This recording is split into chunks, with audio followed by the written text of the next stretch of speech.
Okay, abusia be makwa abasonko so edeba Ghana politics avenue so abusia yembonra yensemu Attorney General finally aba be break silence on Ken Ofori-Atta arrest in the United States. Abusia na ocha we reveal secret bi na secret no abusia Ken Ofori-Atta ne lawyers mpa omodi na semama no omo akasa omo panic omo afre Attorney General ene na di nkomo asa nkomo na omo ne Attorney General di no abusia Attorney General reveal sa nkomo a echete Ken Ofori-Atta ne lawyer ye friend John Ashcroft Attorney General abonidin street say a friend John Ashcroft wa friend no ene di nkomo a all part will say osre na Ken Ofori-Atta say omo de ne bagana omo man fair treatment abusia asem no very interesting mommy akona yen konkotie ensema Attorney General nankasa Dominic Ayine e de atodwa unsubscribe subscribe like na share ma afofron so ensa into me enkabi Ghana politics avenue so and don't forget to click on the notification bell so never any update be ever drop once ebe to me aka bedamase announcement. Responsible for Ofori-Atta's predicament in the U.S. He's been in ICE detention for how many days now? It must be a very terrible situation for him. Well, okay, so you know that even from day one, I didn't make this public, but I started investigating Ofori-Atta, all right? In fact, in his case, I'm doing it with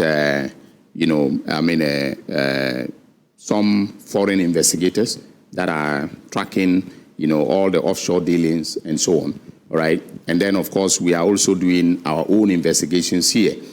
They are inconclusive as we speak. We have not, come to any conclusion. So this is different from the SML? It's different, totally different, and potentially mind-blowing, but you know that I will not, give any details at this point in time.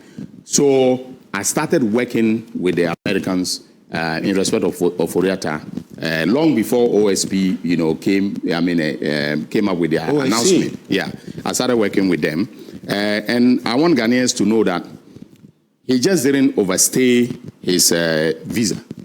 The visa was actually revoked. So it's not that Ofori-Atta, overstayed. So in July, the American government revoked, the State Department revoked his visa, all right?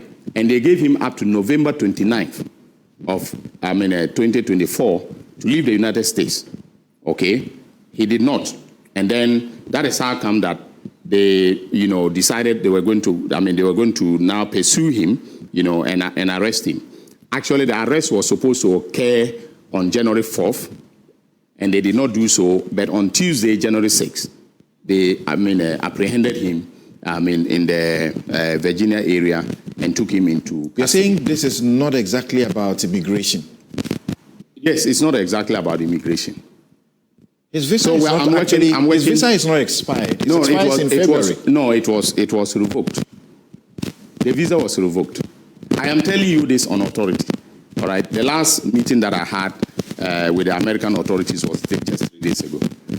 His lawyers say here in Ghana say this is just a standard process. No, it's not. It's not a. They want to give it that a twist, to make it look like there is nothing wrong. But of course, the extradition request that I sent was in respect of the OSP. Yes, the SML matter. Yes, but I have been working with the Americans diligently on him, and the visa was revoked, and that is how come that he lost his immigration status in the United States. Explain to me, visa is revoked on account of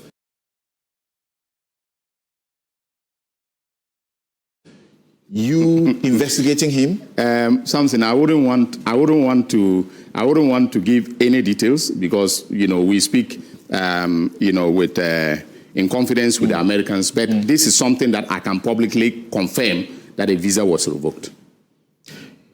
So, in respect of his extradition, are your lawyers in America to assist the state as the Department of Justice. As we understand, there's supposed to be some 2 lawyers from your place, 2 lawyers from the OSP or so, to go and help the Americans who will prosecute the case in the American courts. Normally, we don't send our lawyers.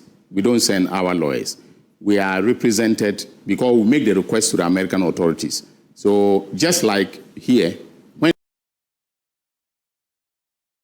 Justice Srimsai goes to court, my lawyers go to court, and they represent the interests of the United States of America. That's right. And they do all the arguments, and then when, they persuade the judge grants the extradition request, and then, we extradite the person. It is going to be the same. So you see, when I said that Mr. Ken Ofori-Atta had hired top lawyers in America to argue his case for him, and that is not going to be an easy battle trying to bring him home.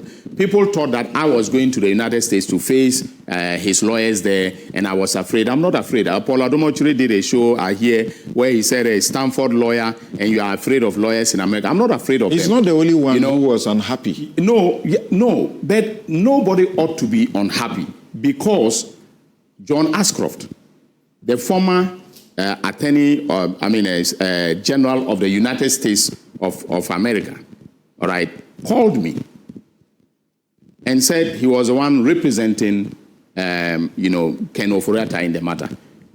But his concerns, that the reason he called me was for me to assure him that when Ken is returned to Ghana, all right, he will get a fair trial.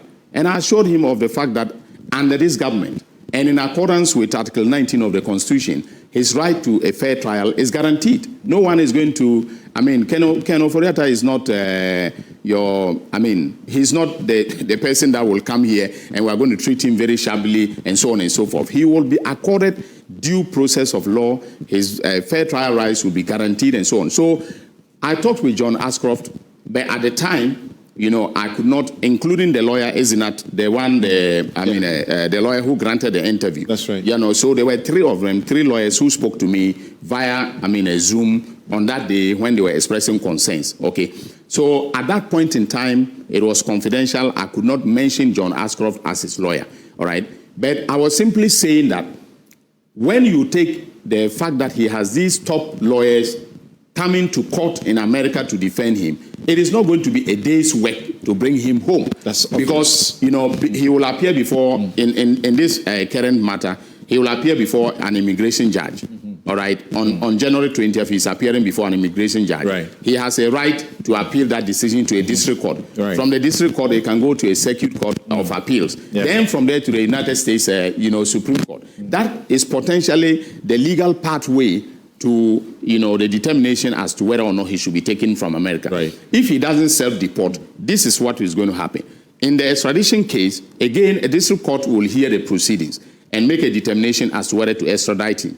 If he is not happy about that, he can go to a circuit court of appeal and to the United States of America. Right. So I was just laying out, the legal pathway that lies ahead of us. And which could drag. And that is part of the process of probity and accountability. But why do you get a sick man's visa revoked? And as I understand, it was revoked in June. No, in July.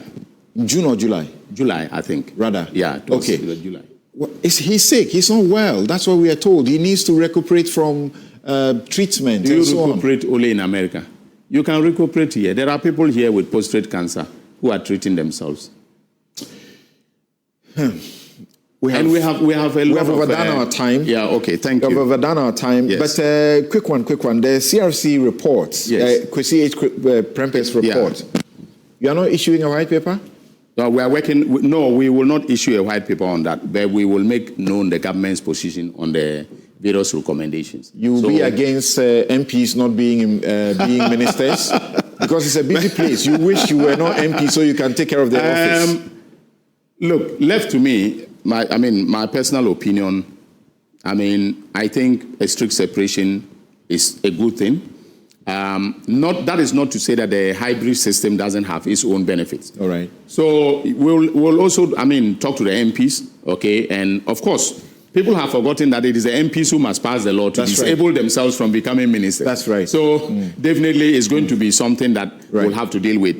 Maybe we should simply reduce the percentage. Instead of 50%, we'll say maybe 1/3 of cabinet. And cabinet is now going to be, and that is something we are accepting, cabinet is now going to be 57. That's right. So if you are 57, you have 1/3 of 57. Okay. You know, that should be fine. Thank you very much. Just from your office this year.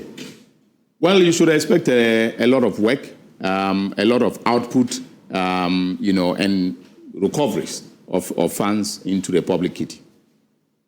Thank you very much, the Honorable. Detention in the U.S. His lawyers had written very early when the news came out that this was purely immigration and it was standard procedure. It had nothing in connection with he being sought to return to the country for accountability.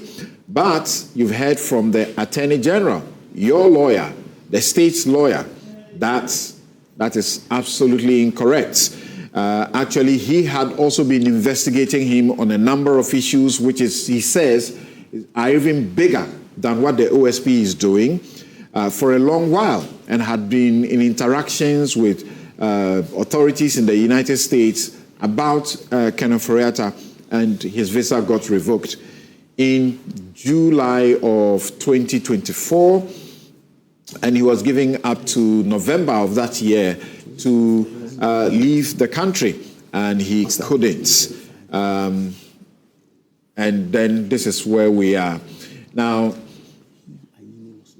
let me begin by going to Manasseh Azuri-Awini, who is joining us from the United States of America and has something exclusive to share with us. Thank you, Manasseh, for making time to join us. Thank you for having me, Samson. In America, we thought you were teaching and studying. We didn't know that you were still doing I Catch You, I Catch You. Where did you catch Ken Ofori-Atta? What is he doing? Where you found him? Well, I caught him. I only have details of what he does, and that's what I've been sharing. And exact location where he was arrested, according to sources who witnessed the arrest, is in Washington, D.C., 124th Street in Washington, D.C. And there is an apartment, a luxury apartment complex building called the West Light Building. This building is in a very expensive neighborhood of Washington, D.C., and it is a 20-minute walk from the White House. This is where sources say Ken Ofori-Atta and some members of his family, I have heard specifically his wife and son, have been living in this building. This is the building where Kamala Harris was living prior to her election and swearing in as the Vice President of the United States. And Kamala Harris had a 2-bedroom condo in this West Light building.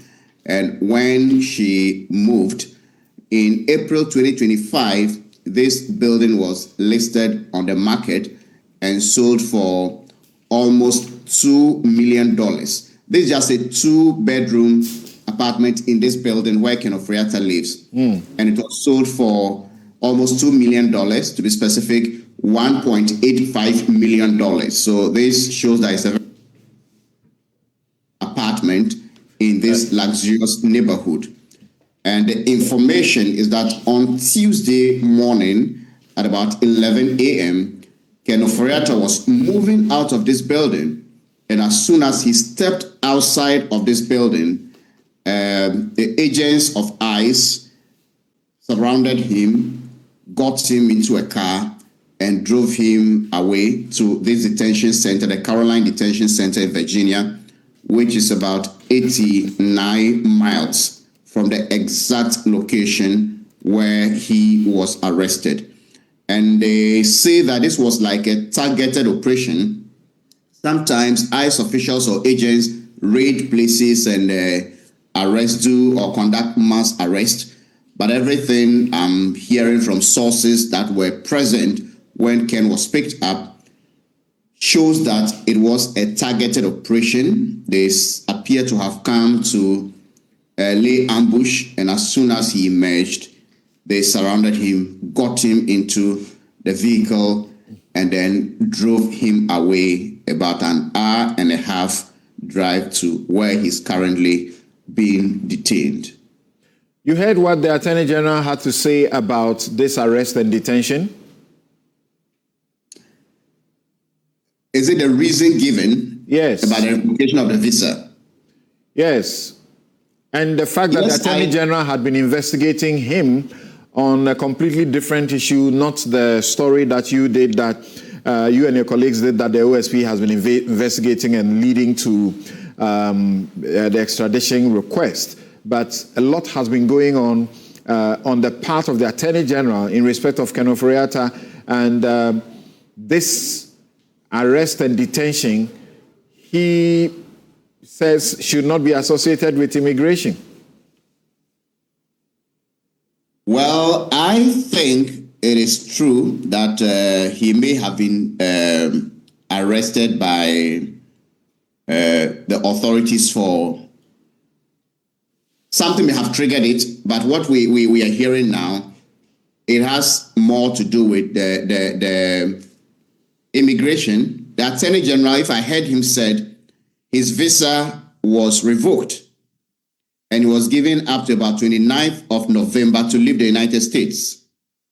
And if he's still there, it is an immigration matter that ICE has moved in to arrest him. Maybe what he may want to imply is that there are more reasons for his arrest than the extradition request, which was based on this current case that is in court. But if you violate your visa status, it is an immigration matter. ICE is working on immigration. So I believe this is purely on immigration from the information that is out. It is possible that your Attorney General is telling you what he has been doing, and you say you believe this is purely on immigration? No, I'm not saying what he's been doing is not that he's not been doing any work. He's been investigating him on other matters which are likely to come out. But as we speak, if the Ghana officials of the Ghana Immigration Service moves in to arrest somebody and detains someone for overstaying in Ghana, until somebody gives me any other evidence, I cannot say it is not an immigration matter. I believe this is an immigration matter. That is why ICE and perhaps not the police or FBI and others moved in. So as it is, everything points to the fact that this is an immigration matter. The trigger may have been for the revocation of his license may have been based on something else. Maybe the Attorney General may say, well, this person has done ABC, and American authorities may have moved into get some prima facie evidence of Ken having committed some crimes, for which reason they may think they should revoke his visa. But once the visa is revoked, triggered by something else, then this arrest and detention, all the facts currently point to the fact that it has to do with immigration. Okay, Manasseh, thank you very much for making time this very early where you are to join us. But you are curious that Ken Ofori-Atta is living in a very plush, luxurious area, right? He's a former finance minister. He's a former finance minister. He's a man who had made a lot of money, who had companies, who was running a bank, an investment bank, and so on. So it shouldn't be beyond his means to rent an apartment, however expensive, in that neighborhood in the U.S. I very much agree with you, and that is why some of us are livid. For what shall it profit a man to make all of this, and then you are now living in detention? If you've made all that money, you have all that comfort, he should have been minded to think about those who are in this country, people who are dying from hospitals because of the lack of basic equipment. My own father fell ill in 2023, and we needed an MRI scan in the Upper East region. We didn't get it. The whole of northern Ghana, there wasn't a single MRI machine. So we had to airlift him to Accra. How is that the fault of Ken Ofori-Atta, finance minister? The finance minister is responsible for distributing our wealth. So the money that should have gone into providing this healthcare equipment, billions were given to deals such as SML. Are you saying that the health ministry or those in charge of the health sector brought this to his attention, that they needed this MRI machine in Tamale or in Boga or somewhere, and he didn't give it? Are we not being unfair to him? Samson, I can understand your devil's advocate, but the reason a lot of children are studying and at least children are lying on their stomachs to learn, the reason hospitals don't have equipment, the reason we cannot dualize our roads, for which reason they have become death traps, is that we don't have enough money to provide these services. But if we have someone who is presiding over our resources, allocating these billions to some dubious deals, then we cannot say that he and those who manage the economy are not liable for, or they cannot be questioned. Okay. So that if he has to get healthcare, when COVID-19 happened, many people died because there were no beds. I interviewed the Ghana Health Service Director General in my documentary, and he said in the Ashanti region at the heat of the COVID, they had about 40 beds. And he said many people, some people died because they could not get care. In that period, Ken Ofori-Atta was able to fly to the US, get health care, proper treatment, was able to recover and come back. He didn't die like those who died in Ghana for lack of beds. Okay, abusia we ne ensema ekoso ewo political highway so Ken Ofori-Atta and Attorney General de ne honsem ababetu dwa yen so ye de ebrem. Abusia on subscribe ya, subscribe, like and share ma afufron so ensa into me enkabi aha Ghana Politics Avenue. So and don't forget to click on the notification bell so any update be able drop on so onsa ebitumi aka medamase.